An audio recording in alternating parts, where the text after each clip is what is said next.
नमस्कार दोस्तों, आपका स्वागत है आपके अपने चैनल स्टडी वाइन्स ऑफिशियल पर। तो आज की वीडियो काफ़ी खास होने वाली है। इसमें मैंने जितने भी एनसीईआरटी के बायोलॉजी के फिगर वाले क्वेश्चन हैं सारे कवर किए हैं।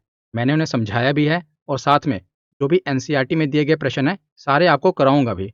और आपको पता ही है कि वीडियो से आपको एक ना एक प्रश्न देखने को जरूर मिलेगा, क्योंकि आजकल एग्जामिनर एनसीईआरटी से बहुत सारे प्रश्न पूछता है, खास करके डायग्राम वाले।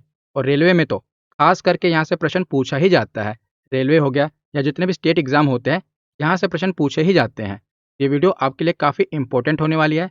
मैंने एनसीईआरटी के सारे डायग्राम कवर कर दिए हैं, उनको समझाऊंगा भी और साथ में जो एनसीईआरटी में क्वेश्चन दिए हैं वो करवाऊंगा भी। तो चलिए बिना देरी किए हुए वीडियो को शुरू करते हैं। तो चलिए वीडियो की शुरुआत करते हैं।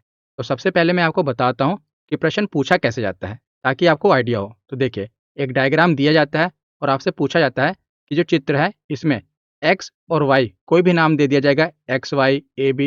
ये एक्स और वाई इसको प्रदर्शित करते हैं। जैसे देखिए, ये वाला पार्ट है, इसे एक्स नाम दे दिया गया और ये वाला पार्ट इसे वाई नाम दे दिया गया। आपसे पूछा गया है कि इस एक्स वाले पार्ट को और इस वाई वाले पार्ट को क्या कहते हैं। जब आपको पत्ते की संरचना पता होगी तभी आप बता पाएंगे कि इसको और इसको क्या कहा जाता है। तो मैंने जितने भी बायोलॉजी के इंपॉर्टेंट टॉपिक हैं सारे कवर करा दिए हैं। वहाँ पर मैंने आपको पत्ते की संरचना भी बताई है।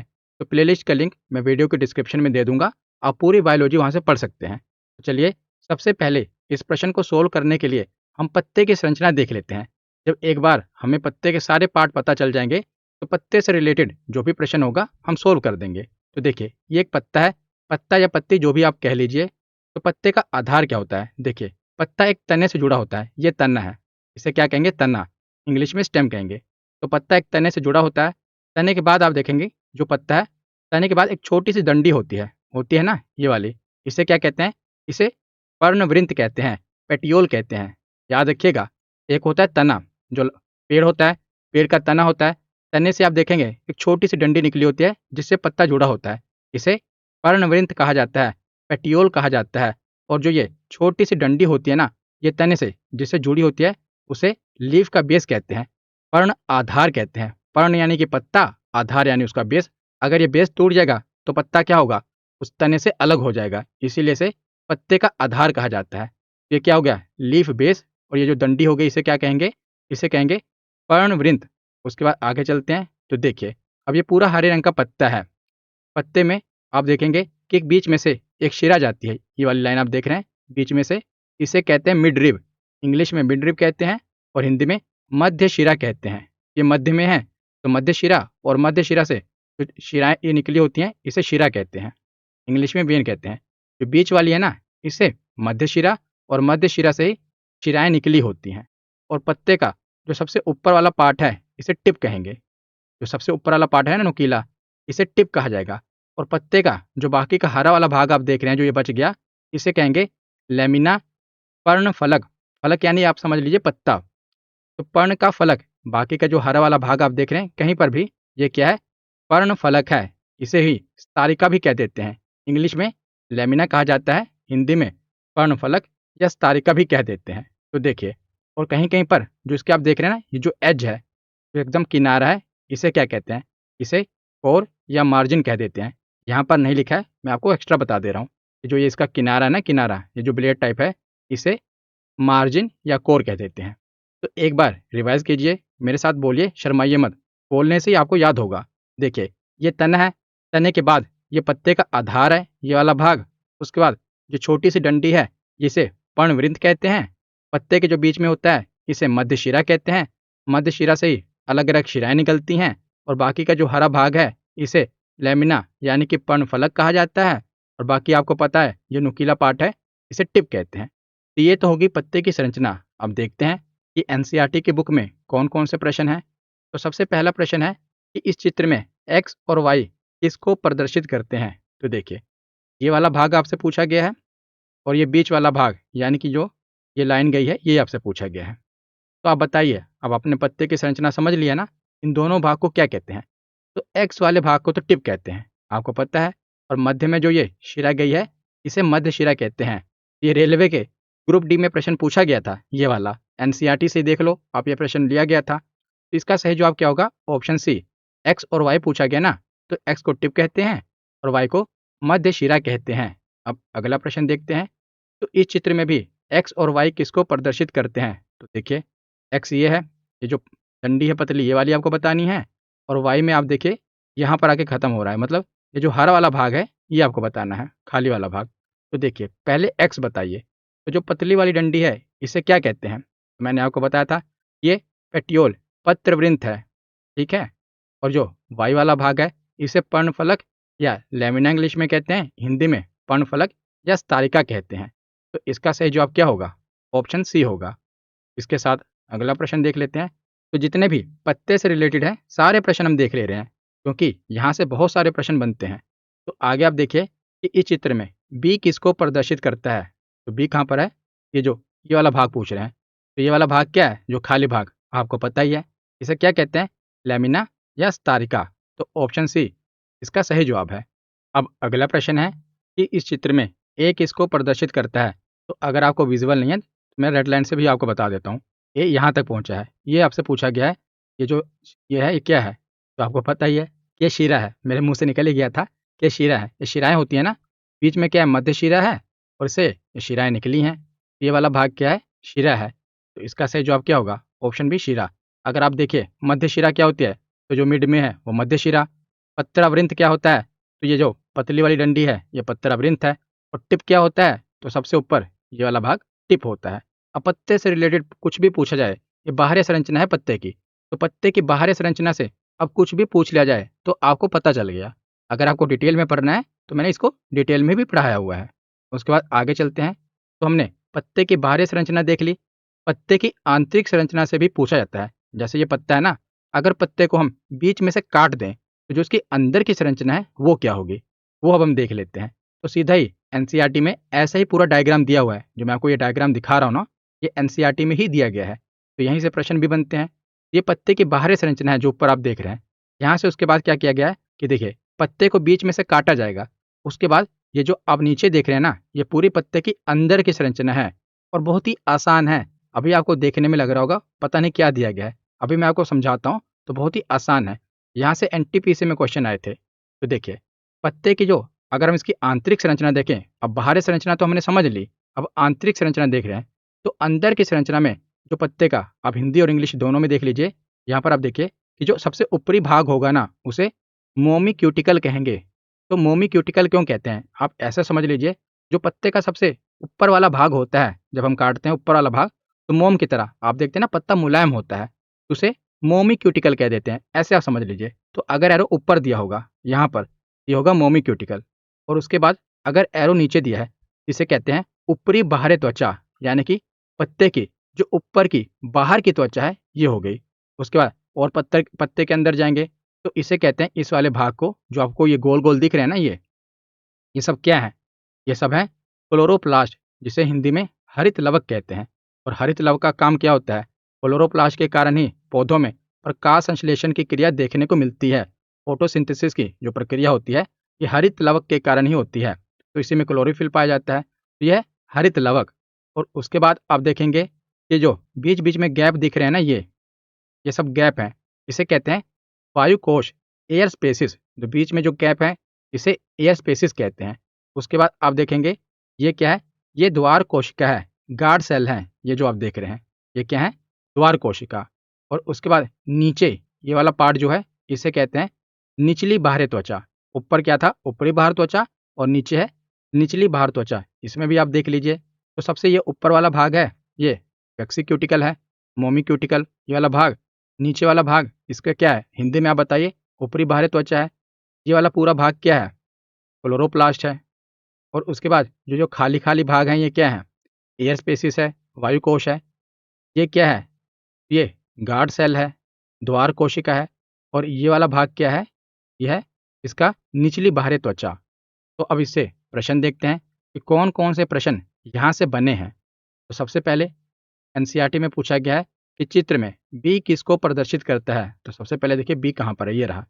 आपसे ये पूछा गया है कि जो ये गोल गोल है ये क्या है। अब आप खुद ही बताइए। हमने आंतरिक संरचना देख ली, ये क्या था? यह है क्लोरोप्लास्ट, से कहते हैं हरित लवक। तो ऑप्शन सी इसका सही जवाब है।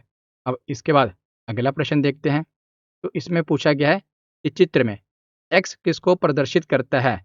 तो एक्स कहाँ पर है? तो ये रहा एक्स, यहाँ पर पूछा गया है।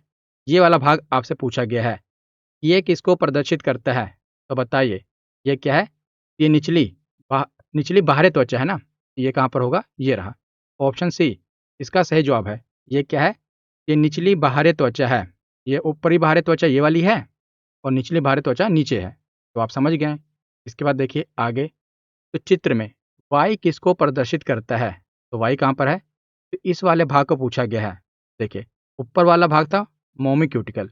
मोमी क्यूटिकल के बाद हमने पढ़ा था इस वाले भाग को क्या कहते हैं? तो इस वाले भाग को कहते हैं ऊपरी बाहरी त्वचा। ये निचली बाहरी त्वचा है और ये ऊपरी बाहरी त्वचा है। तो वाई वाला पार्ट क्या है? ऊपरी बाहरी त्वचा। देखिए कितना आसान है, लेकिन अगर आपने इसे पढ़ा नहीं होगा तो आपके लिए मुश्किल होता है। लेकिन यहाँ से आजकल प्रश्न बनते हैं। अब आगे देखते हैं। तो चित्र में जेड किसको प्रदर्शित करता है? तो जेड, ये वाला भाग आपसे पूछा गया है। ये वाला भाग किसे प्रदर्शित करता है? तो अब तो आप समझ ही गए होंगे, इसे कहते हैं मोमी क्यूटिकल। तो ऑप्शन ए इसका सही जवाब है। तो ऑप्शन ए इसका सही जवाब है। मोमी क्यूटिकल के नीचे क्या होता है? ऊपरी बाहरी त्वचा होती है। के साथ ये भी प्रश्न देख लीजिए। इस चित्र में ए किसको प्रदर्शित करता है? तो ए कहाँ पर है? ये रहा। तो आपसे जो खाली जगह है ना, ये पूछी गई है। तो खाली जगह क्या है? एयर स्पेसिस, यानी कि वायु कोश। तो ऑप्शन सी इसका सही जवाब है। अब पत्ते के बाद आगे चलते हैं अमीबा में। तो अमीबा में पोषण की प्रक्रिया देख लेते हैं, क्योंकि आगे वाले प्रश्न जो भी हैं वो अमीबा से रिलेटेड हैं।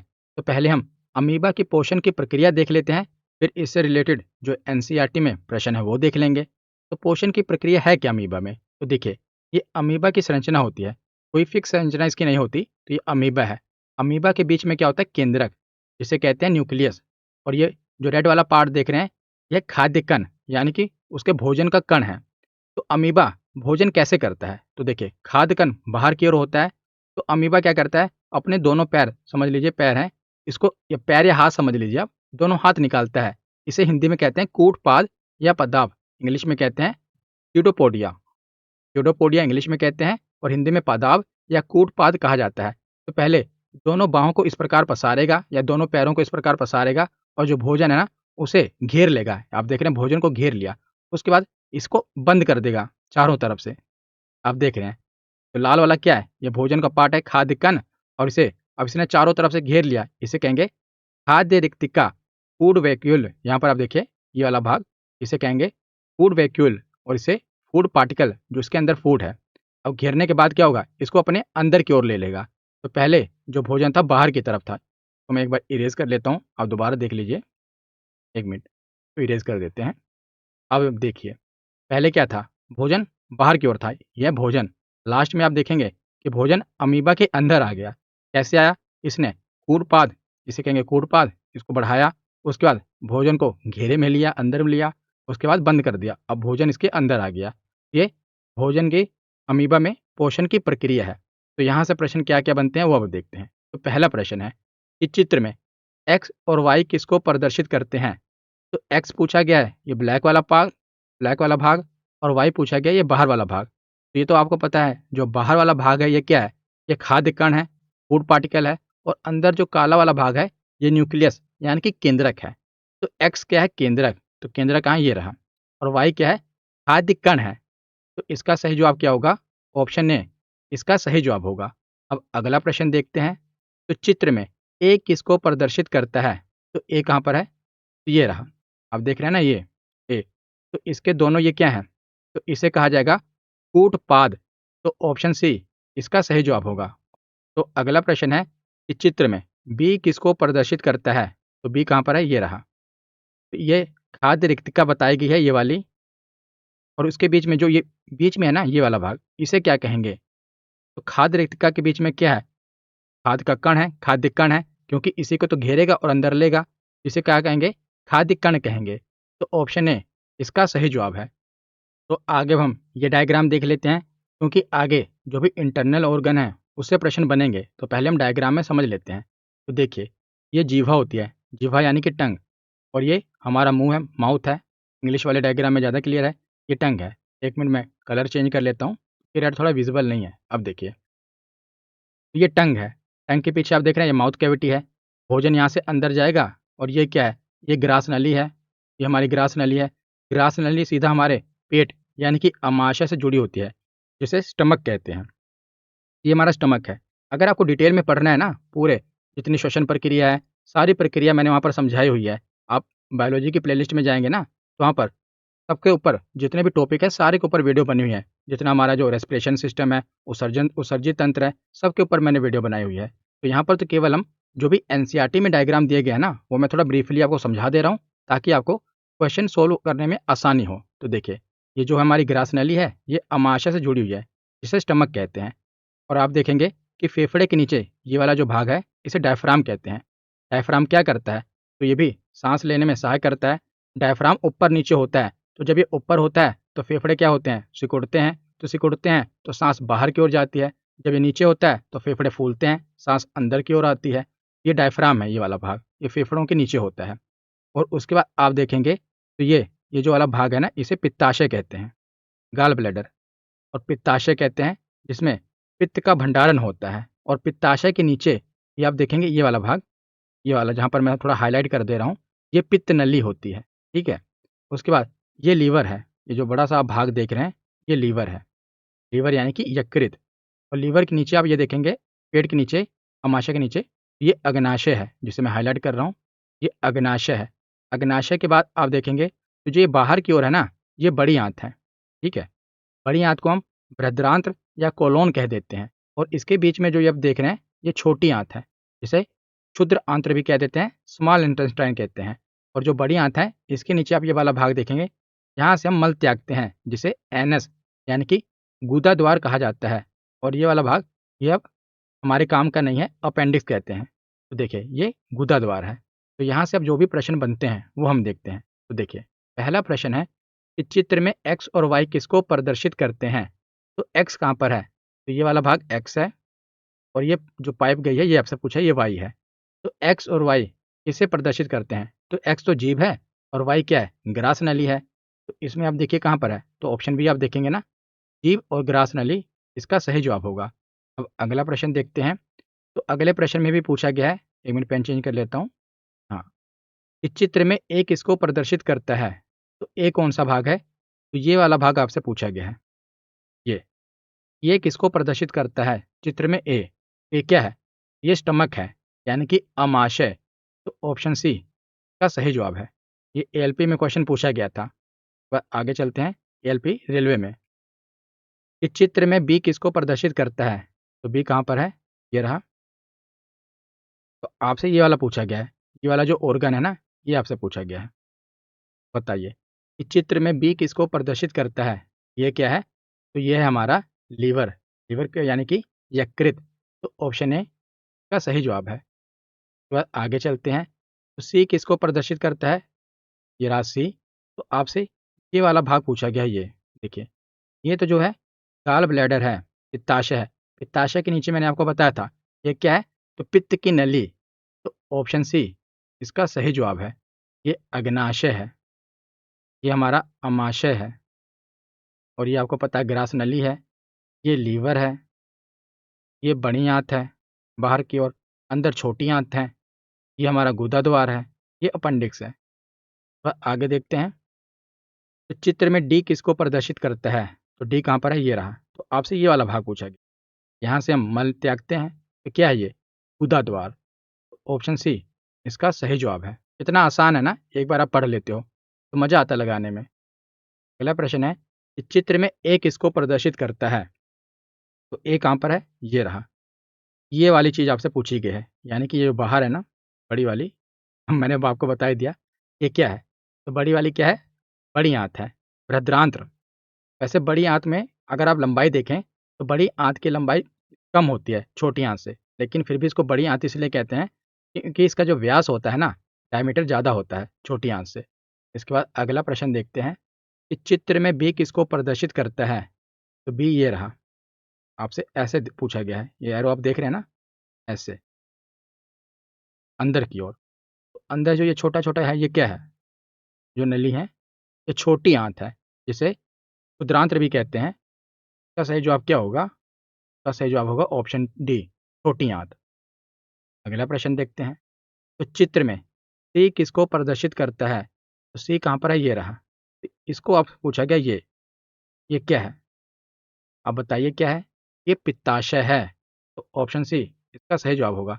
पित्त का भंडारण करता है। तो ये ऑप्शन सी क्या है? पित्ताशय। पर अगला प्रश्न देखते हैं कि चित्र में डी किसको प्रदर्शित करता है? तो डी कहाँ पर है? ये रहा। ये पूछा गया आपसे। ये ये हमारी क्या है? जीभ है। पीछे आप देख रहे हैं मुंह है, तो जिह्वा या जीभ टंग जिसे कहते हैं। तो ऑप्शन बी इसका सही जवाब है। तो आगे अब हम देखते हैं। तो आगे आ गया हार्ट से रिलेटेड क्वेश्चन। इस चित्र में एक्स और वाई किसको प्रदर्शित करता है? तो हार्ट के ऊपर वैसे तो मैंने डेडिकेटेड वीडियो बनाई हुई है, फिर भी मैं आपको यहाँ पर हार्ट की जो मतलब पूरी संरचना आपको समझाता हूँ। हमारा दिल कैसे काम करता है वो भी मैं आपको समझाता हूँ। वैसे आप देखेंगे ये जो डायग्राम है, अगर डायरेक्ट आपको यहाँ से समझाऊँ तो काफ़ी कॉम्प्लिकेटेड हो जाएगा, क्योंकि जो डायग्राम देख रहे हैं ना, काफ़ी कॉम्प्लिकेटेड है। तो जैसे आप दिल को समझते हैं वैसे हम आपको दिल से समझाते हैं। कैसे? ये जो दिल है ना, मैंने इसको दिल की शेप में बनाया हुआ है। वैसे की जो इसकी शेप है ऐसी नहीं है, लेकिन मैं आपको समझाने की दृष्टि में समझा रहा हूँ कि मान लीजिए ये दिल है, ऐसे आपको समझाते हैं। बाद में मैं आपको ओरिजिनल पिक्चर से भी समझाऊँगा। तो देखिए, मान लीजिए कि आपका ये पूरा दिल है, तो दिल में कितने कमरे होते हैं? दिल में 4 कमरे होते हैं। ऊपर वाले 2 कमरों को आलिंद यानी कि एट्रियम कहते हैं। अब देख रहे हैं ये ऊपर वाले जो 2 कमरे हैं ना, ये आलिंद हैं। तो देखिए, पहले तो ये राइट साइड है, ये दाईं ओर है, ये बाईं ओर है। आप कहेंगे ये तो, आप अगर देखेंगे तो आपका ये दायाँ हाथ होगा, लेकिन ऐसा नहीं होता, क्योंकि जो भी बायोलॉजी में फिगर बनते हैं ना, ये उसमें राइट साइड होती है और ये लेफ्ट साइड होती है, ये बाईं ओर होता है। ऐसा क्यों होता है? क्योंकि अगर आप स्क्रीन से अपने आप को देखेंगे तो आप देखेंगे कि जो आपका बायाँ भाग है ये दायाँ होता है, तो ये दाईं ओर है, ये बाईं ओर है। जैसे आप ज्योग्राफी में देखते हैं ना कि ऊपर नॉर्थ होता है, नीचे साउथ होता है, आप यही मान के चलते हैं। इसी प्रकार जो बायोलॉजी है, यहाँ पर दाईं ओर होता है, यहाँ पर बाईं ओर होता है। तो देखिए, ऊपर के जो 2 कमरे हैं इन्हें आलिंद कहते हैं। जो हमारा हार्ट होता है ना, इसमें 4 कोष्ठ यानी कि 4 चैम्बर होते हैं। तो 4 चैम्बर को आप ऐसे समझ लीजिए कि हृदय में 4 कमरे होते हैं। ऊपर वाले दोनों कमरों को एट्रियम यानी कि आलिंद कहते हैं और नीचे वाले दोनों कमरों को निलय यानी कि वेंट्रिकल कहते हैं। तो आलिंद में क्या होता है? आलिंद में खून आता है यानी कि रक्त आता है और निलय से खून बाहर जाता है। देखिए, आलिंद यानी कि आना, आलिंद में है क्या? आ। तो आलिंद से रक्त आता है और फिर इसमें दिल में बंद हो जाता है और निलय से बाहर निकलता है। जैसे हृदय में 4 कमरे होते हैं, इसी प्रकार हृदय में दरवाजे भी होते हैं। तो आप देखते हैं कि जो दाईं ओर का भाग है ना, इसे दायाँ आलिंद कहेंगे, इसे बायाँ आलिंद कहेंगे, इसे दायाँ निलय कहेंगे और इसे बायाँ निलय कहेंगे।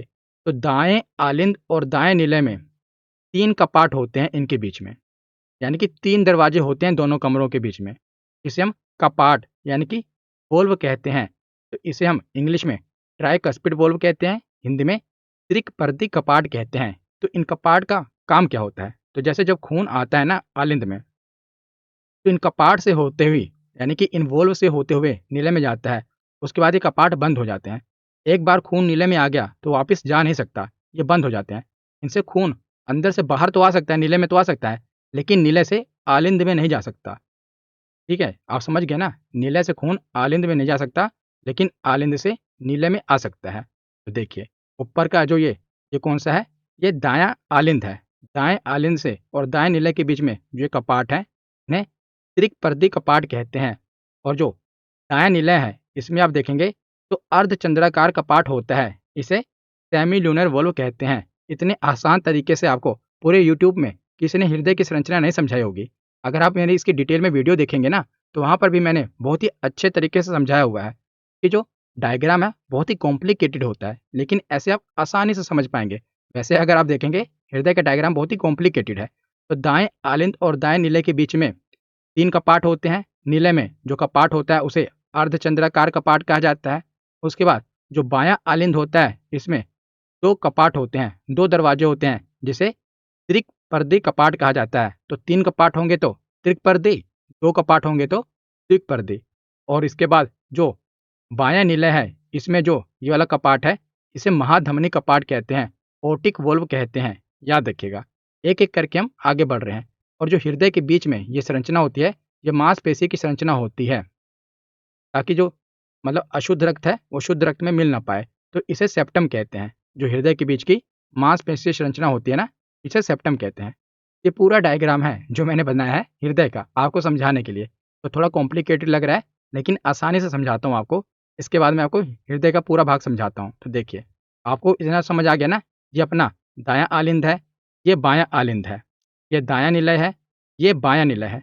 तो जो दाईं ओर होता है ना, यहाँ पर अशुद्ध रक्त आता है और बाईं ओर शुद्ध रक्त होता है। तो ये अशुद्ध रक्त शुद्ध रक्त बनता कैसे है? तो देखिए, जो दायां आलिंद है, यहाँ पर दो महाशिराएं आती हैं। आप देख रहे हैं, ये ऊपर से, एक ये नीचे की ओर। जो ऊपर की ओर है इसे अग्र महाशिरा कहते हैं, सुपीरियर वेना कावा कहते हैं, वेना कावा। और जो ये है, ये इन्फीरियर वेना कावा है नीचे की ओर।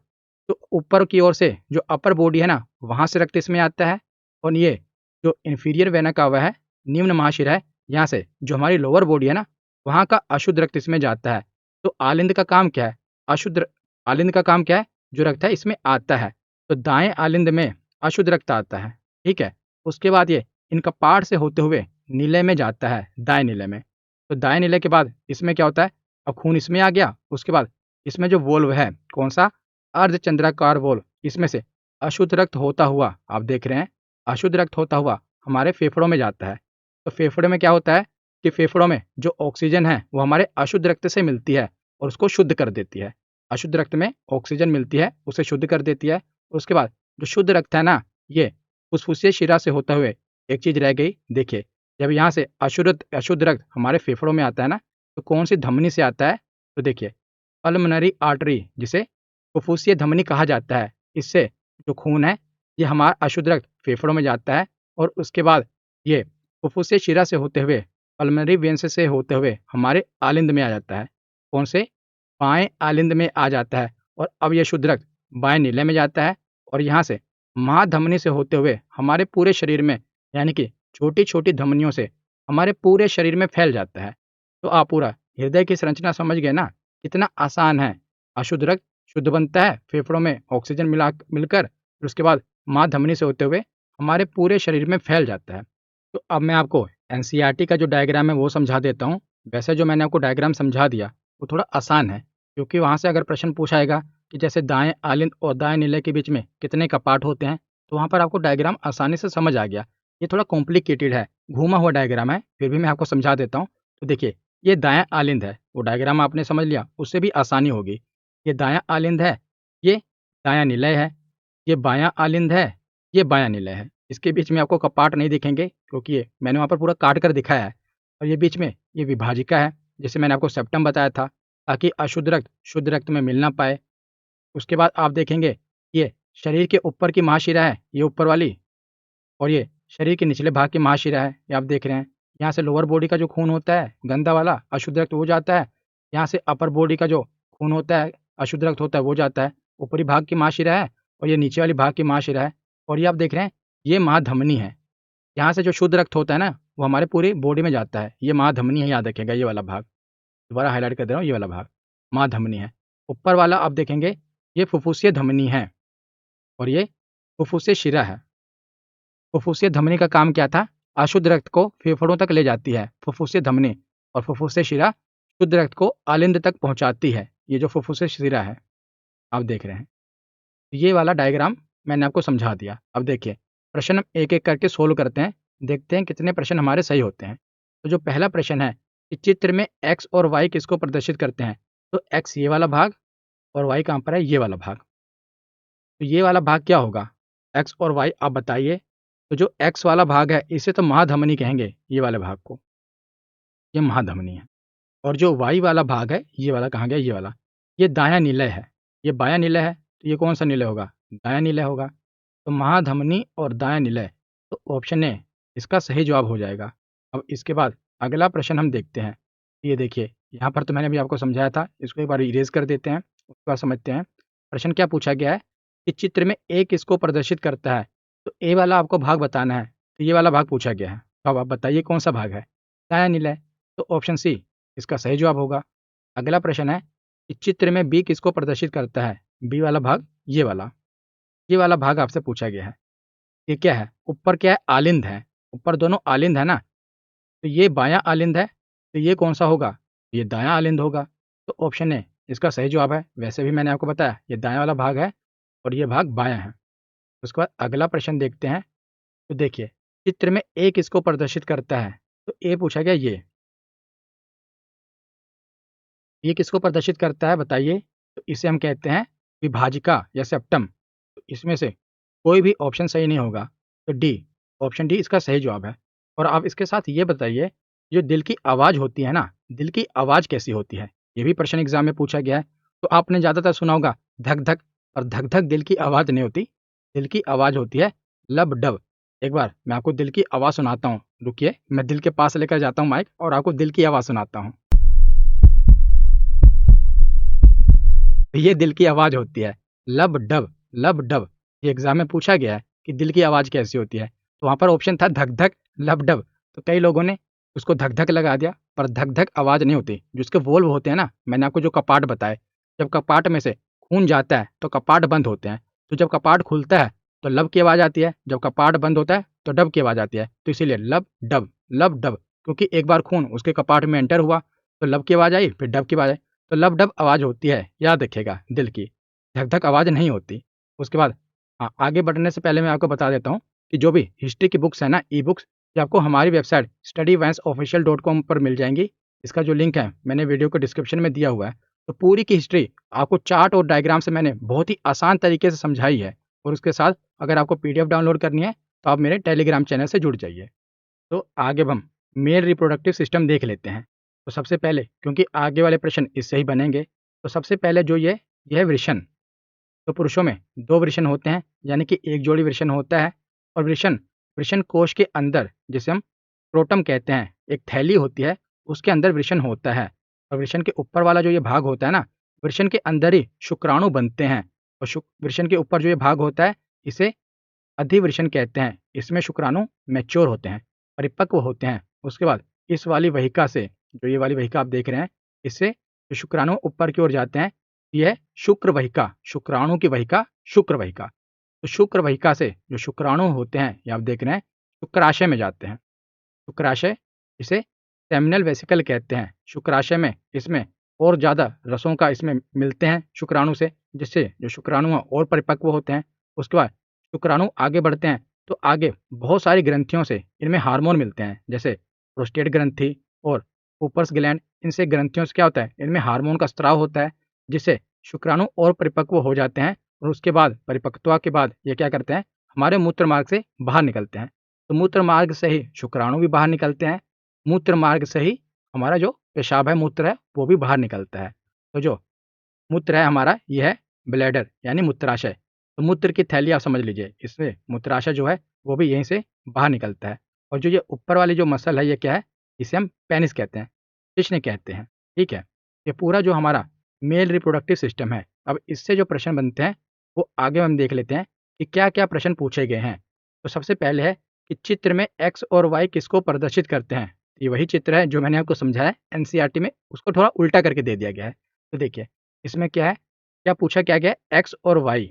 एक्स और वाई पूछा गया ना, तो एक्स क्या है, ये रहा, और वाई ये रहा। तो वाई यानी कि ये ऊपर वाला भाग क्या है, ये तो हमारा पेनिस है। और एक्स, ये जो गोल वाला भाग है, ये क्या है, ये हमारा मूत्राशय था। तो मूत्राशय यानी ब्लैडर। यहाँ पर एक्स वाला भाग क्या है, सबसे पहले हाँ मूत्राशय है। मूत्राशय और वाई शिश्न यानी पेनिस। तो ऑप्शन सी इसका सही जवाब होगा। अगला प्रश्न देखते हैं कि चित्र में ए किसको प्रदर्शित करता है। तो ए कौन सा भाग है वो आप देखिए, कलर मैं चेंज कर लेता हूँ, ये रहा। तो ये वाली जो नली है ना, ये पूछी गई है आपसे, जो कि मूत्राशय में जाती है। तो मूत्राशय में जो नली जाएगी उसे कौन सी नली कहेंगे, शुक्र नली तो कहेंगे नहीं, मूत्र नली ही कहेंगे। तो मूत्र नलिका। तो ऑप्शन डी इसका सही जवाब है। ये भी आसान है। अगला प्रश्न है कि चित्र में बी किसको प्रदर्शित करता है। ये वाला भाग, ये बी किसको प्रदर्शित करता है।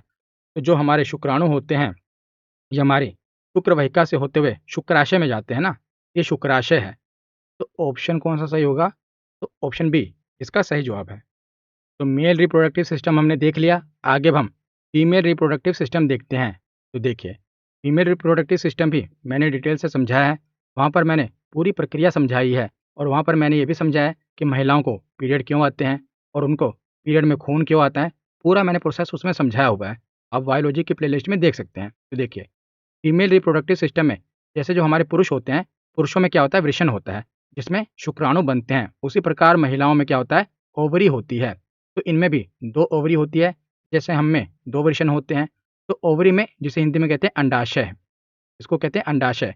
तो जो वृषण होता है, वृषण में क्या बनते हैं, शुक्राणु बनते हैं। इसी प्रकार जो ओवम होता है, इसमें अंडाणु बनते हैं। अंडाणु, शुक्राणु और अंडाणु मिलकर ही आगे जाइगोट बनाते हैं, जिससे भ्रूण का विकास होता है। तो ये क्या है, अंडाशय है, याद रखिएगा, ओवरी है। और जो ये आप ट्यूब देख रहे हैं, ये जो नलिका देख रहे हैं, इसे कहते हैं फैलोपियन ट्यूब, जिसे अंडवाहिनी कहते हैं। ये जो आप देख रहे हैं ये, और ये दोनों तरफ, ये क्या है, अंडवाहिनी है। नीचे की तरफ से अगर आप शुरू करें, ये योनि है, वजाइना।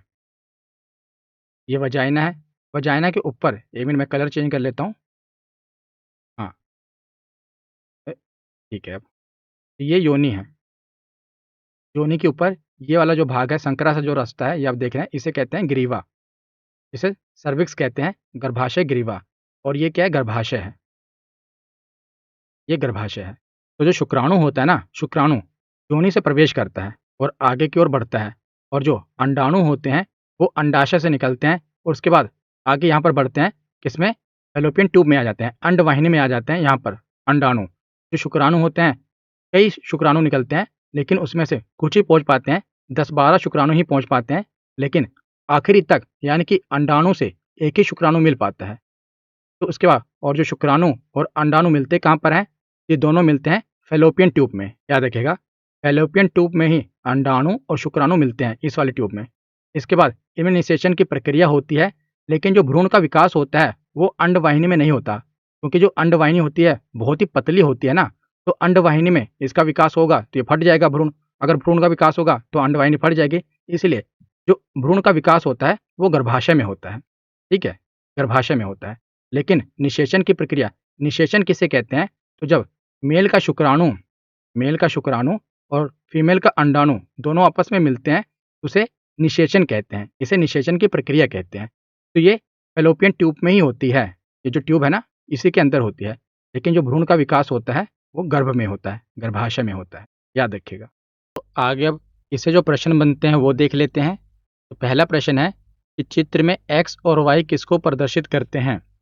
तो एक्स ये आपसे पूछा गया है, किसको प्रदर्शित करता है, और वाई ये ट्यूब किसको प्रदर्शित करती है। तो एक्स आपको पता ही है, ये क्या है, ये ग्रीवा है, ग्रीवा वाला भाग है।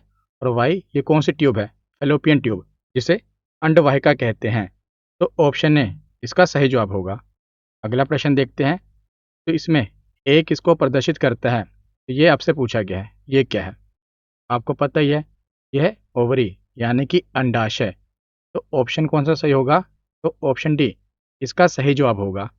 अगला प्रश्न देखते हैं कि चित्र में बी किसको प्रदर्शित करता है, ये क्या है, बी वाला भाग क्या है, तो यह है योनि। तो इसका सही जवाब क्या होगा, ऑप्शन बी। उसके बाद आगे चलते हैं।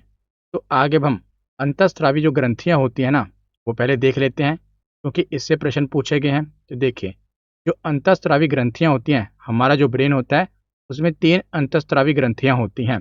देखिए, जो सबसे ऊपर ये आप देखेंगे, यह है हाइपोथैलेमस। और ये उसके नीचे कौन सी ग्लैंड है, ये पिट्यूटरी ग्लैंड है। और उसके बाद यह है पीनियल ग्लैंड, पीनियल ग्लैंड कहते हैं इसे। और इसे जो पिट्यूटरी ग्लैंड है ना, इसे पीयूष ग्रंथि भी कहते हैं।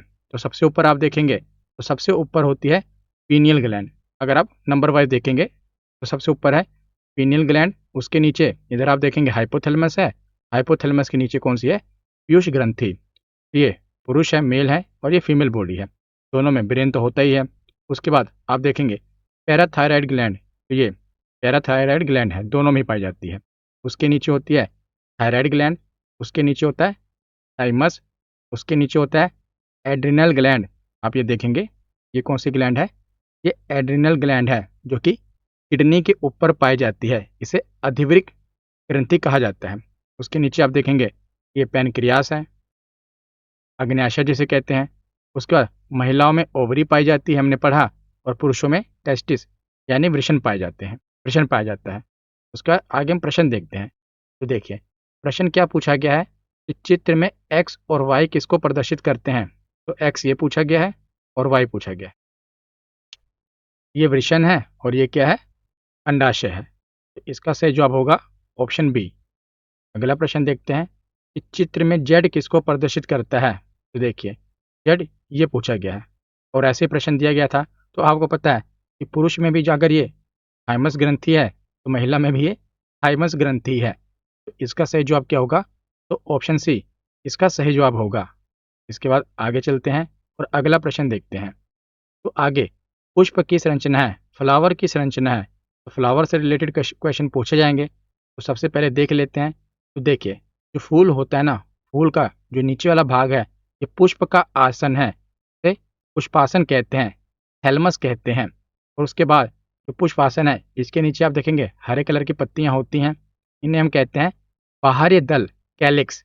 और ऊपर आप देखेंगे जो फूल की पंखुड़ियां होती हैं ना, ये कहते हैं जिसमें से खुशबू आती है, इसे दल पुंज कहते हैं, कोरोला। तो जो फूल होता है इसमें जो निषेचन की क्रिया होती है उसमें ये भाग नहीं लेते। तो आप देखेंगे कि जो फूल होता है इसमें ये वाला भाग होता है, समझ लीजिए मेल का भाग है और ये फीमेल का, इसे स्त्री केसर कहते हैं और इसे पुंकेसर कहते हैं।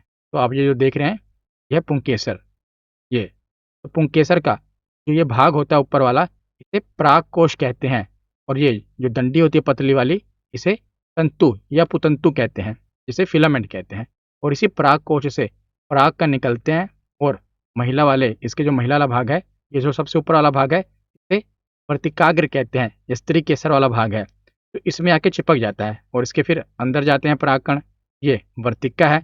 उसके बाद नीचे ये अंडाशय है, ओवरी है। इसी में जैसे पुरुषों में क्या था कि शुक्राणु अंडाणु से मिलता है, इसी तरह इसमें भी पराग कोश से परागकण निकल के कौन से वर्तिकाग्र वाले भाग से होते हुए वर्तिका में जाते हैं, वर्तिका से नीचे अंडाशय में जाते हैं और अंडाशय में अंडाणु से मिलकर ये बीज बनाते हैं। तो ये देखिए स्त्री केसर के 3 भाग हैं, वर्तिकाग्र, वर्तिका और अंडाशय। ऊपर वाले भाग को वर्तिकाग्र कहते हैं और जो पतली सी डंडी है इसी को वर्तिका कहते हैं और नीचे वाले भाग को अंडाशय कहते हैं। तो इसी प्रकार आगे मैं आपको इस डायग्राम से भी समझा देता हूँ। जो स्त्री वाला भाग है, जो ऊपर वाला भाग है इसे वर्तिकाग्र कहते हैं, स्टिग्मा। और जो पतली सी डंडी है इसे कहते हैं टाइल यानी कि वर्तिका। और नीचे जो गोल वाला भाग है इसे अंडाशय कहते हैं और अंडाशय में ओव्यूल यानी बीजांड होते हैं। तो बीजांड ही वास्तविक मादा युग्मक का भाग होता है। तो देखिए इस प्रकार ये फूल होता है ना, फूल का जो परागकण है ये में से निकलेगा, वर्तिकाग्र में ये चिपचिपा भाग होता है, इसमें आकर चिपक जाता है। इसके बाद जो परागकण है ये वर्तिका से होते हुए कहाँ पर जाता है, अंडाशय में जाता है और बीजांड में मिल जाता है। तो उसके बाद निषेचन की क्रिया होती है और आपको पता है फिर ऐसे नए फूल बनते हैं। तो आगे हम ये क्वेश्चन देखते हैं कि चित्र में एक्स किसको प्रदर्शित करता है। तो एक्स कौन कौन सा भाग पूछ रहे हैं आप, ये देखेंगे ये वाला, ये जो महिला वाला भाग है ना, इसका त्रिकेसर वाला भाग है, इसकी डंडी को क्या कहते हैं? इसे कहते हैं वर्तिका। अगर ये ऊपर वाला भाग पूछते हैं तो वर्तिकाग्र होता है, बीच वाला भाग ये वर्तिका होता है, ये वाला भाग अंडाशय होता है। पूछा क्या गया है, बीच वाला पूछा गया है तो ये वर्तिका है। पर अगला प्रश्न देखते हैं। तो उसके ऊपर ये आप देख रहे हैं ये क्या है, जो निकले हुए हैं एक्स वाला भाग पूछा गया है। तो ये क्या है ये आपको बताना है, अंडाणु है, शुक्राणु है, जिगर है या बीजाणु है। तो ये बीजाणु है, जाहिर सी बात है। शुक्राणु क्या फूलों में पाए जाएंगे? नहीं, अंडाणु भी इसमें नहीं पाए जाते, ना जिगर है, ये बीजाणु होते हैं, बीज। पर आगे देखते हैं। तो चित्र में एक्स किसको प्रदर्शित करता है? एक्स नहीं जेड होगा, यहाँ पर जेड है ना। तो जेड किसको प्रदर्शित करता है? तो जो ये पंखुड़ियाँ हैं, जो फूल होते हैं उनके जो पंखुड़ियाँ होती हैं उसे क्या कहते हैं? दल या पंखुड़ी ही कहेंगे। तो ऑप्शन है इसका सही जवाब होगा। इसके बाद अगला प्रश्न देखते हैं। तो आगे प्रश्न है कि निम्न चित्र में मेंढक और पक्षी का समजात अंग किसके समान होता है? तो देखिए ये मेंढक का कोई अंग दिया हुआ है और एक्स पूछा गया है, ये पक्षी का अंग दिया हुआ है और वाई पूछा गया है। तो समजात अंग और समरूप अंग आपने एनसीईआरटी में पढ़ा होगा, नहीं तो मैं आपको बता देता हूँ। तो देखिए जो समजात अंग होते हैं ना, जो समजात अंग होते हैं इनकी जो उत्पत्ति होती है, इनकी उत्पत्ति और जो रचना होती है वो समान होती है। उत्पत्ति और रचना समान होती है, लेकिन जो इनके कार्य होते हैं वो भिन्न होते हैं, कार्य भिन्न होते हैं।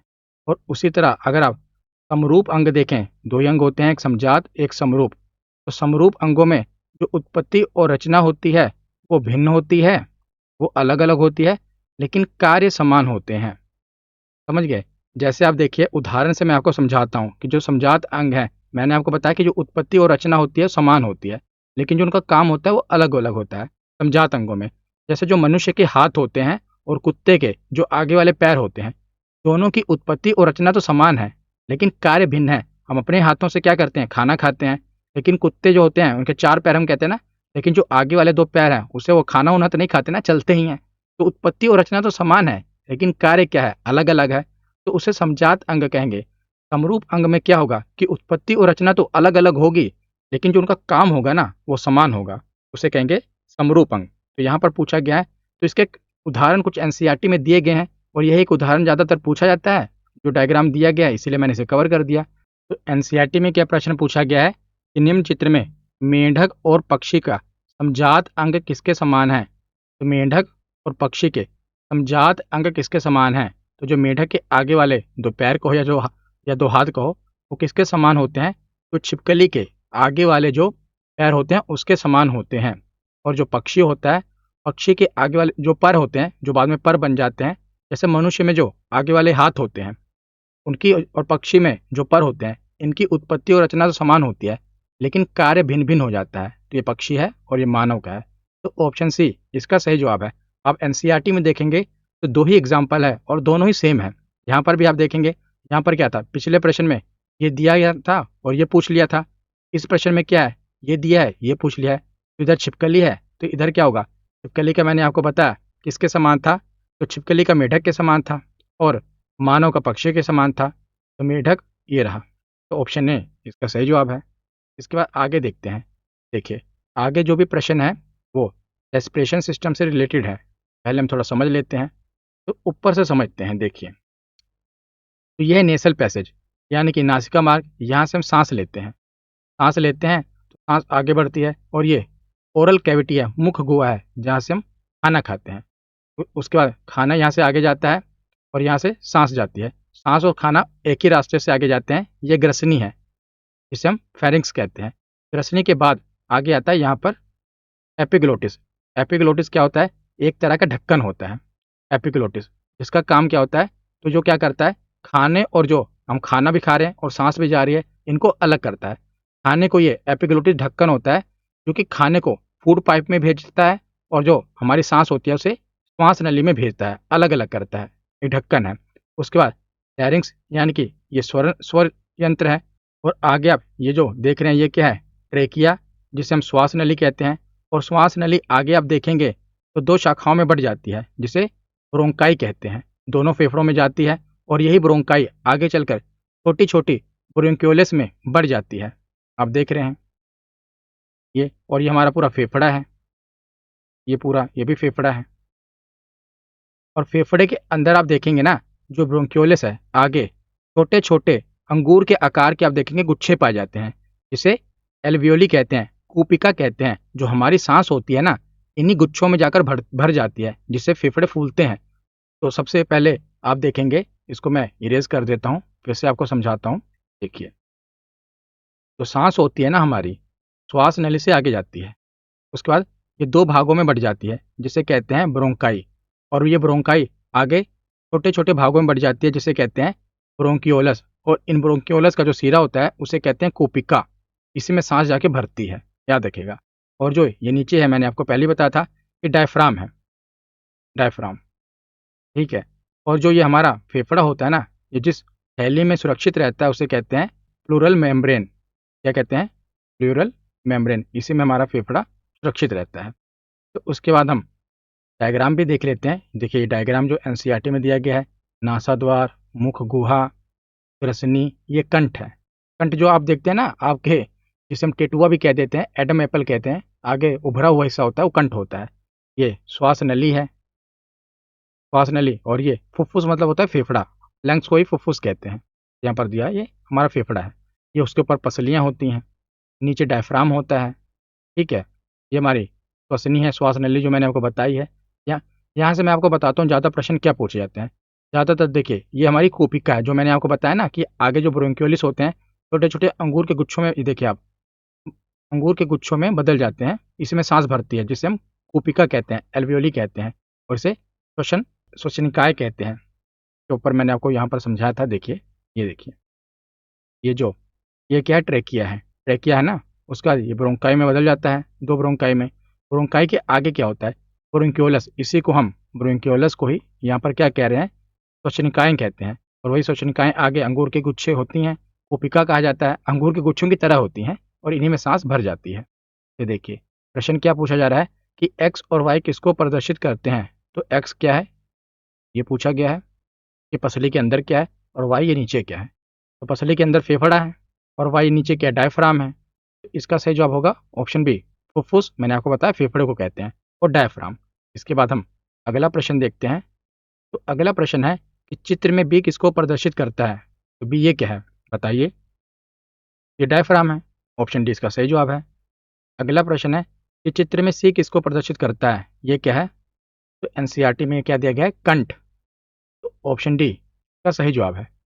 उसके बाद अगला प्रश्न देखते हैं कि ए किसको प्रदर्शित करता है। तो ए ये क्या है, ये श्वसन श्वसनिकाएं हैं।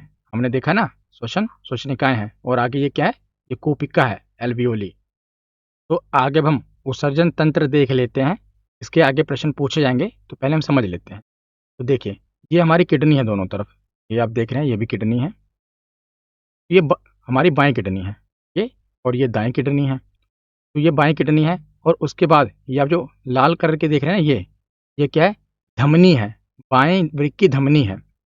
और ये जो उसके साथ आप देख रहे हैं, ये बाएं वृक्क का शिरा है, नीले रंग की, ठीक है। और उसके बीच में ये आगे धमनी जब मोटी हो जाती है उसी को महाधमनी कह देता है। जब छोटी छोटी होती हैं तो धमनिकाएं हो जाती हैं, बड़ी होती है तो महाधमनी होती है। ये महाधमनी है। उसके बाद जो ये क्या है, मूत्राशय है। तो मूत्राशय की जो ये नलिका होगी उसे क्या कहेंगे, मूत्रवाहिनी कहेंगे। किडनी से आती है ना मूत्रवाहिनी, ठीक है। और उसके बाद नीचे ये क्या है, मूत्राशय है, जहाँ से मूत्र हम त्यागते हैं। तो अगर ये मोटी महाधमनी है तो इधर जो ये मोटा सा है ये महाशिरा है, क्योंकि ऊपर हमने क्या कहा था, ये बाएं वृक्क की शिरा है ना। अगर पतली है, ये पतली सी है तो शिरा है, लेकिन अगर मोटा हो जाएगा तो महाशिरा हो जाएगा। यहाँ अगर पतला सा है तो धमनी है, मोटी है तो महाधमनी हो जाएगी। ये तो आसान है। तो देखते हैं प्रश्न क्या बनता है। तो पहला प्रश्न है कि चित्र में एक्स और वाई किसको प्रदर्शित करते हैं। तो एक्स ये पूछा गया है। देखिए, ये धमनी है, और यहाँ अगर आगे नीचे की ओर देख ले तो मोटी तो महाधमनी हो जाती है, पर ये धमनी है। तो और कौन से वृक्क की धमनी है, तो बाएं वृक्क की धमनी है, ठीक है। और वाई यहाँ पर पहुंच गया, ये पूछा गया है। तो देखिए, अगर ऊपर पूछा जाता तो पतली सी शिरा है, लेकिन मोटी क्या है, महाशिरा है, तो ये महाशिरा होगी। तो बाएं वृक्क की धमनी और महाशिरा, तो यहाँ बायां वृक्क लिखा है, यहाँ पर बाएं वृक्क की धमनी आएगी और महाशिरा आएगा। तो ऑप्शन बी इसका सही जवाब होगा। अगला प्रश्न देखते हैं कि चित्र में ए किसको प्रदर्शित करता है। ये बताइए क्या है। तो आपको पता ही है कि किडनी यानी कि वृक्क है, लेकिन दाएं किडनी है कि बाएं किडनी है, ये आपको बताना है। मैंने आपको बताया ना कि जो बायोलॉजी होती है, ये वाली साइड क्या होती है, बाएं साइड है, यानी कि लेफ्ट साइड है, और ये राइट साइड होती है, दाएं साइड। ये बाईं साइड है। तो बाईं धमनी, वैसे ऊपर आप लिखा देख ही रहे हैं, बाएं वृक्क की धमनी है, सब कुछ बायां बायां है, तो वृक्क भी कौन सा होगा, बायां ही होगा। तो ऑप्शन बी इसका सही जवाब है। अगला प्रश्न है, चित्र में बी किसको प्रदर्शित करता है। तो ये तो हमारी क्या कहते हैं, वृक्क है, ठीक है। ये वृक्क की धमनी है। और ये क्या है, नीचे आपसे पूछ रहे हैं, ये क्या है, ये शिरा है, ठीक है। शिरा के नीचे महाशिरा आ जाती, लेकिन वो शिरा है। तो इसका सही जवाब क्या होगा, शिरा ये रहा। और कौन सी शिरा होगी, तो ये बाएं वृक्क की शिरा होगी। तो ऑप्शन ए इसका सही जवाब है। तो आगे अब हम लास्ट में न्यूरॉन की संरचना देख लेते हैं। तो जो न्यूरॉन होता है ना, ये तंत्रिका तंत्र की मूल इकाई होती है और पूरे शरीर में सूचना प्रसारित करने में महत्वपूर्ण भूमिका होती है। तो जो सूचना का ट्रांसमिशन होता है, इसके सहायता से ही होता है। तो देखिए, जो न्यूरॉन की संरचना, ये ऊपर वाला भाग है, आप देख रहे हैं, इसे सेल बॉडी कहते हैं। के बीच में न्यूक्लियस होता है, केंद्रक होता है। और आप जो देख रहे हैं, ये जो सिरा ये निकला हुआ है ना, ऐसा आप देख रहे हैं कांटेदार, इसे डेंड्राइट कहते हैं, ऊपर की ओर, ठीक है। उसके बाद ये पूंछ है पूरी, इसे एक्सोन कहते हैं, ये। और येलो कलर का आप जो देख रहे हैं, ये सब इसे कहते हैं माइलिन शीट। और जो माइलिन शीट होती है, ये श्वैन कोशिकाओं से मिलकर बनी होती है। आप देख रहे हैं माइलिन शीट के बीच में ये सब कौन सी कोशिका से बनी होती है, तो श्वैन कोशिका से बनी होती है।